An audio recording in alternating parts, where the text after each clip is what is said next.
আসসালামু আলাইকুম everyone, welcome to back Tajmira cooking. আজ আপনাদের জন্য নিয়ে এসেছি বাংলাদেশের সবচেয়ে ঐতিহ্যবাহী খাবার কালাভুনা। কালাভুনার নামটা শুনলেই জিভে পানি চলে আসে। আর স্বাদের কথা কি বলবো, যে একবার খেয়েছে সেই বুঝেছে এর স্বাদ কী।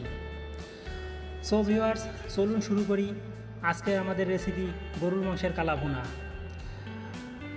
গরুর মাংসের কালাভুনা আমি প্রথমেই নিয়েছি 2 কেজি গরুর মাংস হাড় ছাড়া।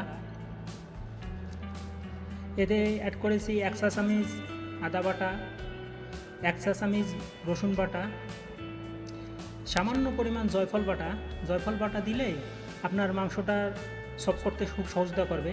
3 চা চামচ মরিচ গুঁড়া এবং 1.5 চা চামচ হলুদ গুঁড়া। আপনারা সব সময় হলুদ গুঁড়া থেকে মরিচের গুঁড়া ডাবল দিবেন।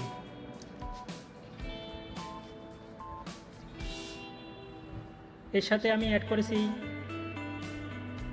স্বাদ মতন লবণ, 1 চা চামচ পরিমাণ সয়া সস মাংসটাকে কালো করতে সহযোগিতা করে। দিয়েছি 150 গ্রাম পরিমাণ সয়াবিন তেল,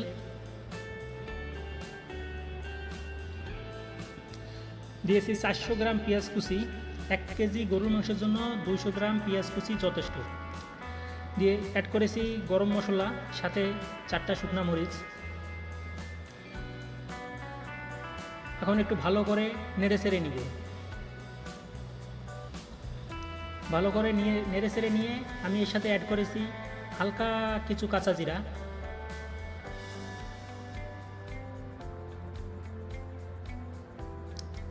এরপর আমি কিছু সময় ঢেকে রাখলাম। ঢেকে রাখার পরে আমি 1 কাপ পানি দিয়েছি। 1 কাপ পানি দিয়ে চুলায় আগুন দিয়েছি। আমার ভিডিওটা মিস্টেক হয়ে গেছে, সো সেজন্য আমি আন্তরিকভাবে দুঃখিত। তারপরে আগুন দেওয়ার পরে মাংসের পানি এবং সেই পানি সহ এই অবস্থা। আপনারা এক্সট্রা আর কোনো পানি ব্যবহার করবেন না। মাংস লাড়তে লাড়তে মাংস শুকিয়ে ফেলুন। সো আপনাদের উদ্দেশ্যে একটি কথা, এই রেসিপিটি এমন না যে বাজার থেকে কালাভুনা মশলা কিনে আনলাম আর মাংস দিয়ে দিলাম আর একটু নাড়াচাড়া করলাম, বাস হয়ে গেল কালাভুনা। আমার এই রেসিপিটি খেতে যেমন স্বাদ, রান্না করতেও তেমন পরিশ্রম করতে হবে।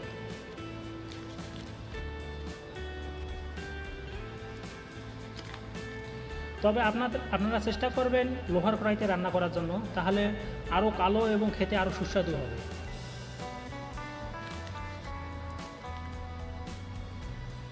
দেখুন ভিউয়ার্স, আমি এক্সট্রা আর কোনো পানি ব্যবহার করবেন না, কখনোই ভুলেও পানি ব্যবহার করবেন না, তাহলে মাংস গলে যাবে। এর সাথে অ্যাড করেছি টমেটো সস। টমেটো সস এমন একটি উপাদান যা যে কোনো খাবারের স্বাদকে, বিশেষ করে মাংসের স্বাদকে বাড়িয়ে দেয়। এরপর দেখুন আমার মাংসের পানি মোটামুটি শুকিয়ে আসতেছে। আপনারা সবসময় লাড়ার চেষ্টা করবেন মাংস যাতে নিচে লেগে না যায়, সেদিকে খেয়াল রাখবেন, কারণ পোড়া লাগলে সে মাংস খেতে ভালো লাগবে না। মাংস ভুনা করতে হবে আপনাকে এভাবেই, নিচে হালকা একটু করে মশলা লাগতে থাকবে, আপনি খন্তা দিয়ে নেড়ে নেড়ে তুলতেই হবে। এভাবেই আপনাকে মাংস ভুনা করতে হবে। দেখুন, আবার জোরে হিট দিবেন না, হালকা হিটে সবসময় করবেন। এর সাথে আমি অ্যাড করেছি আমের আচার। আপনারাও অবশ্যই আমের আচার অথবা জলপাইয়ের আচার ব্যবহার করবেন, কারণ মাংসে কালাভুনা বা গরুর মাংসের বিপ আচারি যেটা বলে, এই ধরনের খাবারে আপনার আচার অপরিহার্য একটি উপাদান। আচার দিলে মাংস আপনার মাংসের স্বাদকে ডবল করবে, এটা নিশ্চিত। দেখুন, আমি আপনাদের বোঝানোর জন্যই ভিডিওটা একটু লং করেছি, কত সুন্দর করে আমি তুলতেছি, যা আমার নিচে কিন্তু লাগতেছে না, মশলাটা হালকা হালকা করে লাগতেছে, আমি খন্তা দিয়ে তুলে নিতেছি। দেখুন, আমার ওই ভুনা করতে করতেই কালো হয়ে আসতেছে। এর সাথে আমি একটু অ্যাড করবো এখন সরিষার তেল।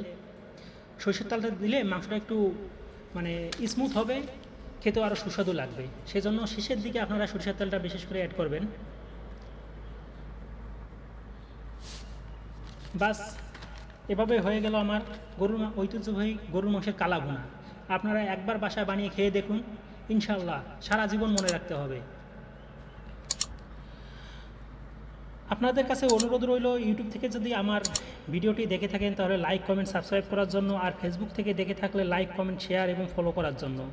দেখা হবে আরও কোনো সুন্দর রেসিপি নিয়ে। সো ভিউয়ার্স, আসসালামু আলাইকুম।